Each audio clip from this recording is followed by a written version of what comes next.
माननीय श्री गौरीशंकर जी पालक मंत्री हैं छिंदवाड़ा के, मेरे मित्र लोकसभा में सांसद नाना पटोले जी, हम दोनों एक ही राज्य से आते हैं, लेकिन इनकी लोकप्रियता का प्रमाण तो इन्होंने पिछले लोकसभा में दिया, जबकि एक ऐसी सीट से जीत के आए हैं जो वास्तव में बहुत ही कठिन मानी जाती है। एक बहुत बड़े दिग्गज नेता को हरा के आए हैं और अब छिंदवाड़ा की धरती में इन्होंने आगमन किया है। पता नहीं छिंदवाड़ा में भी क्या क्या करेंगे।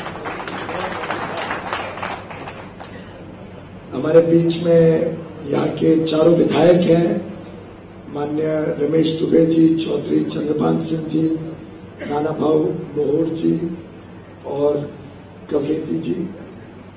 हमारे बीच में यहाँ के भारतीय जनता पार्टी के जिला अध्यक्ष श्री रमेश पोखरी जी हैं, केंद्र सरकार में इकोनॉमिक एडवाइजर श्री अनिमेश भारती जी, नीचे बैठे हमारे मेरे साथ राज्यसभा में सांसद रही अनुसुईया जी, भारतीय जनता पार्टी की भाजपा प्रदेश मंत्री नीता पटेलिया जी, यहाँ की महापौर छिंदवाड़ा की कांता सदारंग जी, बहुत सारे और मित्र यहाँ पे दिख रहे हैं, पर फिर वो नाम की श्रृंखला बहुत लंबी हो जाएगी, इसलिए मैं समझता हूँ सम्मान्य मंच, यहाँ के छिंदवाड़े के महानुभाव, कामगार नेता बहुत सारे यहाँ पे आए हैं, सभी कामगार नेताओं को और उनके माध्यम से सभी कामगारों को नमन करता हूँ, जिनकी वजह से वास्तव में एक कार्यक्रम भी हो रहा है और कोयले की खदानें इतना बढ़िया प्रदर्शन, इतना बढ़िया उत्पादन कर रही हैं। पत्रकार बंधु और खास तौर पे ये सब प्यारे बच्चे जो इस कार्यक्रम की भी रचना कर रहे हैं पूरा, और जो ये 500 रत्न कोल इंडिया ने नए नए लिए हैं, young boys and girls with a zeal, with a passion to perform. मैं समझता हूं आगे आने वाले दिनों में वेस्टर्न कोलफील्ड का भविष्य अगर कोई सुनिश्चित करे, कोई उसको अच्छी तरीके से व्यवस्थित रूप में बना सके, तो ये सब बच्चे हैं और इन सबको मैं खास तौर पर बधाई देता हूं, शुभकामनाएं देता हूं। मिश्रा जी हमारे chairman and managing director western coalfields के, जिन्होंने वास्तव में आके इस पूरे WCL के काम को एक तरीके से खड़खड़ा सा दिया। मुझे तो बड़ा ताज्जुब हुआ जब इन्होंने बताया कि मध्य प्रदेश में 4 मायने ऐसी हैं जिनका शिलान्यास तो हो गया, जिनका भूमि पूजन, उद्घाटन, जो भी कार्यक्रम की रूपरेखा दी हो वो तो कर लिया, चाहे वो जमुनिया हो जिसको अभी अभी शुरू किया गया 1-2 दिन पहले, चाहे वो धनकसा हो, दोनों पेंच में है और छिंदवाड़ा में ही स्थित है, चाहे वो बैतूल के कानन इलाके में भाखरा हो, शारदा हो, इन चारों कोयले की खदानों का काम घोषित कर दिया शुरू हुआ है, लेकिन आज तक अब उसके उद्घाटन कार्यक्रम के मेरे ख्याल से 1.25 साल बाद भी एक भी किलो कोयला इन खदानों से नहीं निकला। वास्तव में एक प्रकार से चुनाव आ रहा है 2014 अप्रैल मई में, तो उसके पहले खदानों का उद्घाटन कर दो, लोगों को भ्रमित करो कि हमने आपका काम कर दिया, हमने खदान शुरू कर दी, और इस प्रकार से देश में कोयले का भी कमी रही। कई वर्षों से कोयले का इंपोर्ट करना पड़ता था, आयात करना पड़ता था। 1 लाख करोड़ से भी अधिक, 1 लाख करोड़ से भी अधिक भारत का फॉरेन एक्सचेंज, विदेशी मुद्रा कोल के इंपोर्ट में लग जाती थी, और एक तरफ भारत में 300 बिलियन टन कोयला, और 300 बिलियन टन मतलब 30,000 करोड़ टन कोयला, भारत में 30,000 करोड़ टन कोयला। लेकिन आज भी हमें विदेशी कोयले के ऊपर निर्भर रहना पड़ता है।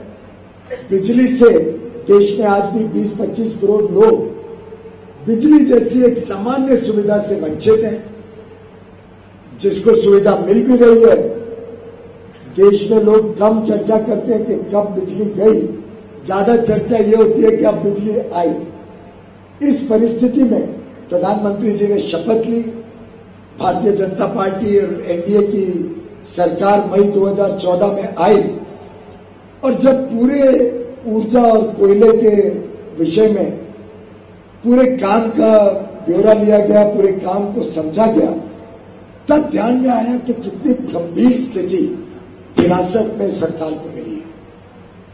अब अगर आप WCL का ही देखें तो हमारे आने के पहले गत 3 वर्षों तक ये लॉस में चल रही थी। पिछले 10 वर्षों में WCL ने एक भी नई कोयले की खदान नहीं खोली। 10 वर्ष यूपीए के शासन में एक भी नई खदान खोली नहीं। बड़े बड़े नेता, बड़े बड़े दिग्गज नेता, बड़े बड़े मंत्री, इस इलाके से भी चुने हुए मंत्री शायद चाहते ही नहीं थे कि प्रगति और विकास जनता तक पहुंचे।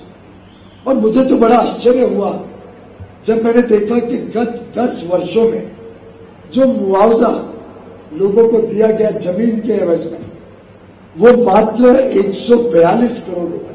10 वर्षों में मुआवजा 142 करोड़ रुपया वेस्टर्न कोलफील्ड से दिया गया। और पिछले 10 महीने में जो मुआवजा दिया गया वो लगभग 450 करोड़, 3.5 गुना मुआवजा 10 वर्षों बनाम 10 महीने। कहा 142 करोड़ इन 10 years और 445 करोड़ इन ओनली 10 months। ये है विकास की दौर, ये है विकास की जो तेजी से रफ्तार से पूरी सरकार काम कर रही है। और आज हमें पूरा विश्वास है कि जैसा प्रधानमंत्री जी ने 15 अगस्त को अनाउंस किया लाल किले से, जो घोषणा दी कि आगे आने वाले 1000 दिन के अंदर देश में एक भी गांव ऐसा नहीं रहेगा जो बिजली से वंचित, एक भी गांव ऐसा नहीं। और 2019 के पहले ये जो 5 करोड़ परिवार है, लगभग 20, 22, 25 करोड़ जो लोग हैं, नागरिक हैं भारत के, जिनको आज तक बिजली नहीं मिलती अपने घरों में, उन सबको बिजली से जोड़ा जाएगा। इन सब घरों तक बिजली पहुंचाई जाएगी। केंद्र सरकार की जो 2 महत्वपूर्ण योजनाएं हैं, दीनदयाल उपाध्याय ग्राम ज्योति योजना जो ग्रामीण इलाकों में काम करेगी, और इंटीग्रेटेड पावर डेवलपमेंट स्कीम जो शहरी इलाकों में विद्युतीकरण में सुधार लाएगी। इन दोनों योजनाओं से लगभग 1,10,000 करोड़ रुपया लगा के पूरे देश में जो विद्युतीकरण का जो इंफ्रास्ट्रक्चर, जो सुविधाएं हैं, उसको सुधार किया जाएगा। गरीब से गरीब के घर तक बिजली के स्रोत पहुंचे, बिजली की लाइनें पहुंचे, ये सुनिश्चित की जाएंगी। और देश में 24 घंटे सस्ती बिजली कैसे हर व्यक्ति को मिले, कैसे विद्यार्थियों को बिजली की सुविधा घर में हो कि उन्हें कोई शहर की स्ट्रीट लाइट और सड़क पे जाके पढ़ाई न करनी पड़े, कैसे स्वास्थ्य सेवाओं में बिजली उपलब्ध हो कि कभी बिजली जाने से कोई आईसीयू में किसकी अकारात्मक मृत्यु ना हो पाए। इस प्रकार की एक अच्छी सुविधा देश भर में विद्युतीकरण हो, देश भर में ऊर्जा तेजी से प्रगति करे, इस काम में पूरी सरकार लगी हुई है। वैसे तो हमने कोशिश की थी कि जो एक कोयले की खदानों की जमीन ली जाती है और बिजली के कानून के अंतर्गत जो जमीन ली जाती है, उसको भी नए अध्यादेश, नए लैंड बिल के तहत जो एडिशनल कॉम्पेंसेशन मिलनी चाहिए वो मिल पाए। हम अभी तक समझ नहीं पाए कि 13 कानूनों को, जिसमें बिजली का कानून भी है, जिसमें कोयले का खदानों का कानून भी है, इनको पता नहीं क्यों वंचित रखा नए कॉम्पेंसेशन से। I don't know why they were deprived of the benefits of additional land acquisition compensation under the new land acquisition bill and law. But unfortunately they were. The new government tried to bring in provisions. हम एक नए कानून की कोशिश कर रहे थे कि संसद में हो जाए, जिससे कोयला खदानों के जो लोगों की जमीन जाती है, जो प्रोजेक्ट अफेक्टेड पर्सन्स हैं, उनको भी मुआवजा बढ़े, उनको भी ज्यादा पैसा मिले, उनके भी जीवन में सुधार हो। और इस प्रकार के सुधार को भी जब राजनीतिक कारणों से रोका जाता है तो वास्तव में बड़ा दुख होता है। लेकिन मैं आप सबको विश्वास दिलाता हूं कि हमारी कोयले की कंपनियां नए कानून के तहत सब लैंड हाउसेज को, पीएपीज को पूरा मुआवजा देगी। ये प्रधानमंत्री नरेंद्र मोदी जी का वादा है, उनका निर्णय है, उनकी घोषणा है, उनका संकल्प। आज वास्तव में मुझे इसलिए भी बहुत खुशी हो रही है कि वैसे तो 8 खदानें मध्य प्रदेश में अगले 3 वर्षों में खुलेंगी, जिसमें जमुरिया का तो शुरुआत आपने आज से शुरू कर दी है। तो आज बड़ा अच्छा मौका है जब हम एक तरफ मध्य प्रदेश में अभी रक्षाबंधन का पर्व मनाया 2 दिन पहले, अभी भुजलिया का पर्व बन रहा है यहाँ पे। ऐसे अच्छे त्योहार के मौसम में जमुरिया की खदान खुल रही है। मैं मिश्रा जी, वेस्टर्न कोलफील्ड के सभी अधिकारी, सभी कामगार, सभी युवा युवतियों को बधाई देता हूं कि इन्होंने जो पीड़ा उठाया है कि 36 नए माइन वेस्टर्न कोलफील्ड खुलेगा। 36 माइन, उसमें से 8 मध्य प्रदेश में खुलेगा। और अभी तक 7 माइन खुल चुकी थी गत 7 महीनों में। आज 8वीं माइन जमुरिया की खुल रही है। और उद्घाटन में प्रोडक्शन, उद्घाटन तो हो चुका है पहले, हमें उद्घाटन में कोई दिलचस्पी नहीं। मैं तो आता भी नहीं हूं ज्यादा करके, ये हर बार बुलाते हैं कि 25 तारीख को हम एक नई माइन में प्रोडक्शन शुरू कर रहे हैं। मैं स्पष्ट कर दूं भाइयों और बहनों और मेरे मीडिया के मित्रों को, उद्घाटन कार्यक्रम में इस सरकार को कम दिलचस्पी है, काम करने में, प्रोडक्शन लाने में दिलचस्पी ज्यादा है। और इसीलिए कोल इंडिया का प्रोडक्शन पिछले वर्ष 32 मिलियन टन, 320 लाख टन से बढ़ा 1 वर्ष के अंदर। और उसको अगर पिछले 4 वर्षों के संदर्भ में देखें, 2010 से 14, 4 वर्षों में कोल इंडिया का प्रोडक्शन मात्र 31 मिलियन टन बढ़ा था। 4 वर्षों कुल। प्रधानमंत्री मोदी जी की सरकार तो 26 मई को आई, मुझे 27 मई को बाहर मिला। थोड़ा समय लगा समझने के लिए कि विरासत में क्या क्या मुश्किलें मिली है, क्या क्या मुसीबतें मिली है, किस प्रकार का भ्रष्टाचार रहा है। और मैं समझता हूं वेस्टर्न कोलफील्ड में भी बहुत कंप्लेंट्स थी पूर्व के मैनेजमेंट से भ्रष्टाचार को लेकर। और अब हमने पीड़ा लिया है कि इस भ्रष्टाचार को भी ध्वस्त करना है, प्रोडक्शन बढ़ानी है। और मुझे खुशी है कि 10 महीने के छोटे अवधि में जो नई सरकार को पिछले वर्ष मिले, कोल की प्रोडक्शन पिछले 4 साल से अधिक 1 वर्ष में बढ़ी, 25 मिलियन। और इस वर्ष तो हम 50 मिलियन टन से भी ज्यादा अधिक प्रोडक्शन बनाए, 50 मिलियन टन से ज्यादा। और जो ये इंपोर्ट हो रहा है थर्मल कोल, जो बिजली के घर कोयले के अभाव से पूरे समय समस्या में रहती थी, उसको कंप्लीटली एलिमिनेट करना। मुझे याद है जब मैं नया मंत्री बना था, पता नहीं आप में से किसी को याद है कि नहीं, रोज पेपरों में खबर आती थी, रोज टीवी में आर्टिकल, टीवी में न्यूज आती थी। कोयले का मामला बड़ा गंभीर है, समस्या जटिल है, ऊर्जा घरों में कोयला नहीं है, कोयले का उत्पादन कम हो गया, कोयले के अभाव में बिजली नहीं बनेगी, लोगों के घरों में, कारखानों में, दुकानों में, अस्पतालों में, स्कूलों में अब बिजली खत्म हो जाएगी। ये रोज की खबर आती है। मुझे याद है जो पार्लियामेंट सेशन, मॉनसून सेशन हुआ था पिछले वर्ष, उसमें मेरा सोमवार और गुरुवार 2 प्रश्न दिन रहता है। आधे से भी ज्यादा प्रश्न कोयले को लेके और कोयले के कमी को लेके होते थे। अब ऐसी परिस्थिति में, इतने कम समय में आज ये परिस्थिति है कि भारत में कोयले की कोई भी थर्मल प्लांट, पावर प्लांट में कमी नहीं है। कोई भी थर्मल पावर प्लांट में कोयले की कमी नहीं है। 25 से 40-45 दिन तक का कोल्ड स्टॉक हर कोयले की खदान में है। 2-3 कोयले के पावर प्लांट में, 2-3 पावर प्लांट में नहीं है। मैं रोज रिव्यू करता हूं तो बताते हैं वो उठाने को तैयार नहीं, पैसा देके वो प्लांट उठाने को तैयार। वो जो 2-3 प्लांट में थोड़ा कोयला कम। हम देने के लिए तैयार हैं। और अब सब एमडीज मुझे रोते हैं कि साहब हर राज्य से फोन आ रहा है कि अब कोयला बहुत बेच दिया और मत बेचो, और करते करते अब कोयले की खदानों पे 40 मिलियन टन स्टॉक हो गया। 40 मिलियन टन, जो मैं चाहता हूं 10 मिलियन टन रहना चाहिए देश भर की खदानों। लेकिन इतना उत्पादन हो रहा है कि राज्य सरकार खरीद नहीं पा रही।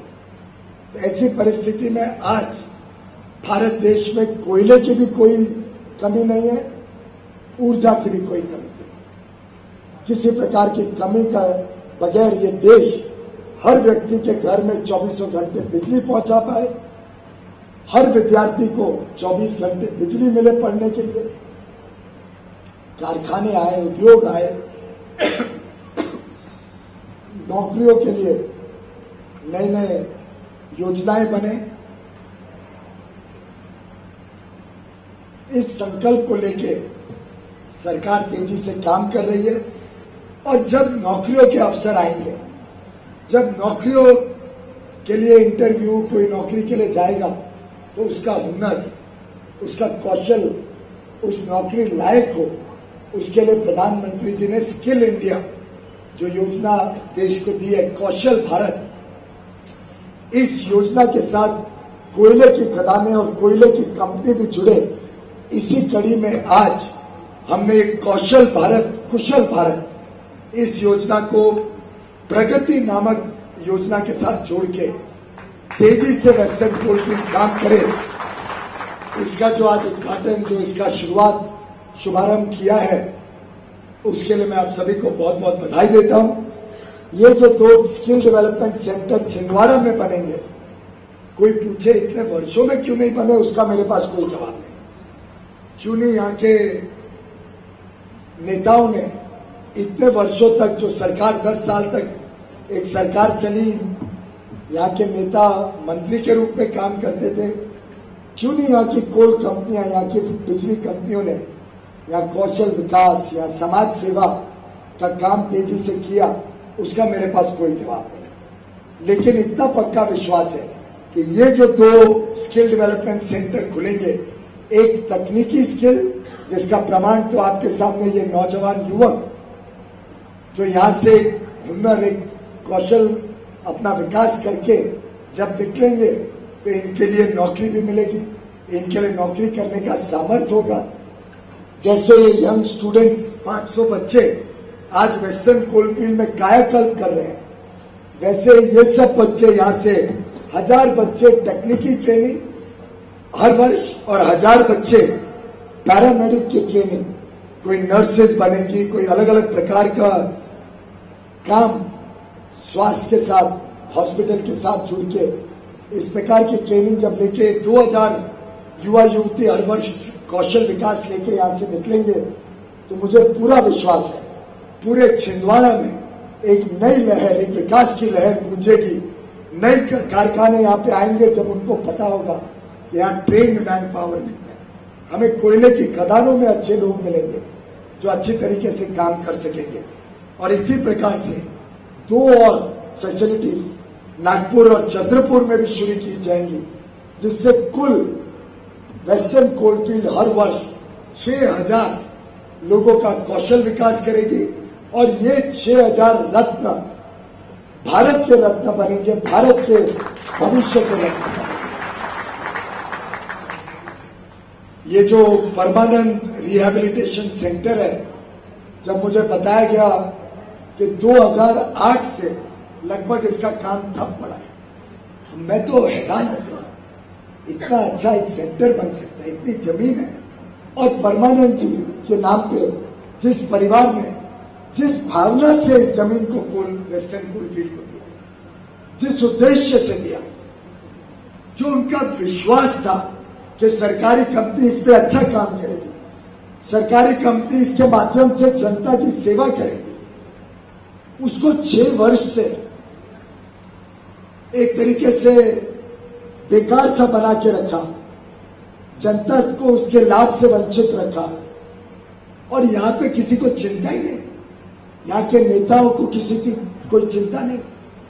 यहां मंत्री आए, मंत्रियों ने उद्घाटन कर दिए जमुनिया की माइन, 1.5 वर्ष पहले, जो शुरू होने के लिए क्षमता भी नहीं थी जिस माइन की, उद्घाटन कर दिया, लेकिन ये विचार नहीं किया कि यहाँ के जिसकी जमीन ली उसका पैसा दिया कि नहीं, यहाँ पे जो बाकी CSR का काम होना चाहिए था वो हो रहा है कि नहीं हो रहा है। और इस प्रकार से जो निग्लेक्ट और जो स्टेप मदरली ट्रीटमेंट छिंदवाड़ा को और इस कोयले की खदान के इलाकों को मिला है, इसको ठीक करने का प्रण प्रधानमंत्री मोदी जी की सरकार ने लिया है। भ्रष्टाचार मुक्त भारत का शासन बनाने का प्रण लिया है। उसी कड़ी में कोयले की खदानों की नीलामी हुई। मात्र 3 महीने मध्य प्रदेश में नीलामी हुई, मंडला उत्तर, मंडला दक्षिण और सियालकोट। मात्र 3 महीनों से आगे आने वाले दिनों में जैसे जैसे कोयले का उत्पादन होगा, 27,204 करोड़ रुपए, 27,204 करोड़ रुपए मध्य प्रदेश में आपकी सेवा में लगे। अब आप सोच सकते हैं 204 महीने बनाम सिर्फ 3 महीने, और 3 महीनों से 27,204। आखिर ये पहले किस प्रकार से मायने दी गई, किस प्रकार से ये मायने किसको दी गई? क्या अपने मित्र बंधुओं को दी गई, इलीगली दी गई, बिना कोई प्रोसेस के दी गई? क्या उसके पीछे भ्रष्टाचार था? भयानक भ्रष्टाचार था। आखिर आप सोचिए, अगर 3 महीनों में किसी को संभावना थी इतना ज्यादा पैसा राजस्व के रूप में सरकार को देने के लिए, तो 204 महीनों में कितना पैसा हो सकता? लेकिन निःशुल्क ये मायने दी गई, बजाय के इस मायनों को नीलाम किया जाए, इसके पैसे से जनता की सेवा की जाए और एक पूरे इलाके में विकास को तेजी से किया जाए। मैं समझता हूं इन सब परिस्थितियों को बदलने का जो जिम्मा वेस्टर्न कोलफील्ड के लिए मिश्रा जी ने उठाया, उनके अन्य साथियों ने उठाया, उसको अब आप सब बड़ी ईमानदारी से, जनता के प्रति एक स्नेह भावना से, जनता के विकास की चिंता करते हुए अच्छी तरीके से निभाएंगे। और यहां CSR के माध्यम से कॉर्पोरेट सोशल रिस्पॉन्सिबिलिटी को और तेजी से छिंदवाड़ा इलाके में वेस्टर्न कोलफील्ड करे। इस परमानेंट रिहेबिलिटेशन सेंटर का दुरुस्तीकरण बहुत ही बढ़िया रूप में हो, और इसी हॉल में जहां स्किल डेवलपमेंट सेंटर बनेगा, इन्हीं हॉस्टलों में जहां पे बच्चे रहेंगे, इसका देखभाल अच्छा हो। इससे भारत में भविष्य की जो पीढ़ी है वो एक इस प्रकार की पीढ़ी बने जो भारत को भी गौरवान्वित करे और इनके जीवन भी उज्जवल हो। इस प्रकार का हम सब सेवा करें, जनता की सेवा करें, ये आप सबकी जिम्मेदारी रहेगी। इस विश्वास के साथ मैं आज छिंदवाड़ा से जाऊंगा, और मैं जब अगली बार आऊं तब मैं समझता हूं कि यहाँ की जनता में एक हर्ष का माहौल मिले कि वेस्टर्न कोलफील्ड ने हमारे जीवन को सुधारा। बहुत बहुत धन्यवाद। बहुत बहुत धन्यवाद सर आपके